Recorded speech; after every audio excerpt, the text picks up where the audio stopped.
Well, then, Marisa, they could get a citation, be fined up to $300, or possibly get jail time. Take a look at what that hole looks like from our vantage point. The current mayor says he has several of those points already in place. Authorities say the man could appear in federal court as early as Monday. In Lackawanna County, some folks were thinking ahead to another big holiday.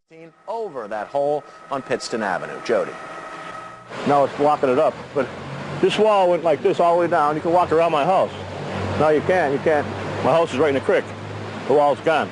After Ivan visited the area, causing the waters of Stafford Meadowbrook Creek to rise beyond its normal levels. Jim McGreevy tells us his basement is filled with 2 feet of water.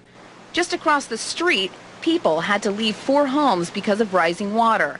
Nobody can live in this one. The entire foundation washed away. Ann Pica lives in the neighborhood but escaped damage like this. Sure, it scares you a little bit. You don't like losing your home. Now, the Scranton Police Department is monitoring that hole around the clock. Tonight on Newswatch 16 at 6, find out what state and local officials plan to do about that problem here in Scranton. I'm Jodi Reynosa in Skycam 16 above Scranton.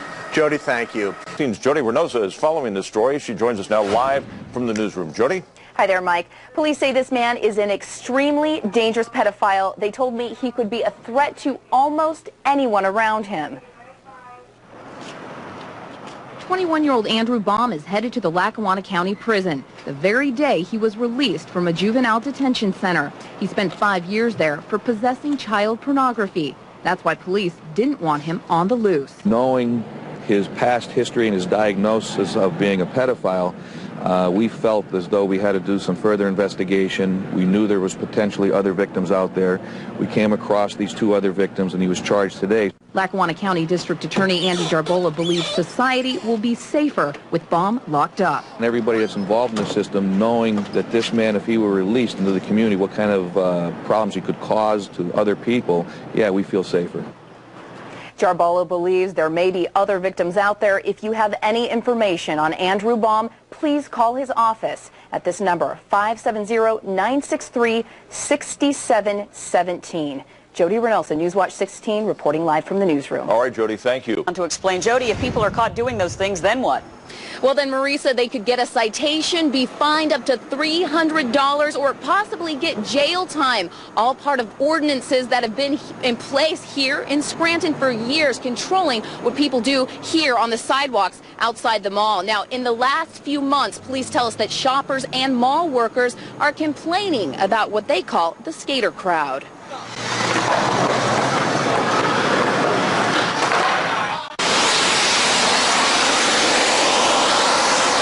PennDOT hired these guys to do its dirty work. Crews out, power washing homes along the 5,000 block of Birney Avenue in Music. This after one of its plow trucks splattered dirty, slushy snow and debris all over. It's reputable. I'm in the construction business myself, and these things happen, and it's nice that they made a good judgment to send somebody out and handle it, and it's respectable. We appreciate everything they did.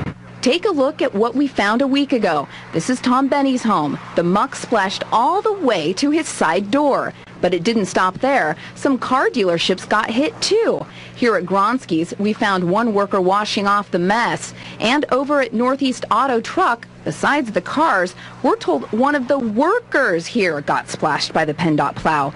All because PennDOT says a driver was filling in and was unfamiliar with the route. Yeah, that happens. You know, some of these guys are out plowing for 30 hours straight, and things happen like that. Guys get delirious. And Tom Benny didn't want to talk on camera, but he says he's glad his house will be next. PennDOT plans to clean at least 10 homes. It took us 3 days to take every car inside, wash them, clean the door jambs, and then, redisplay them. But PennDOT offered no help here, saying these cars were in the right-of-way when they got splattered. That's considered state property. I'm very disappointed. I'm very, very disappointed, and just a reaction that they're just not responsible.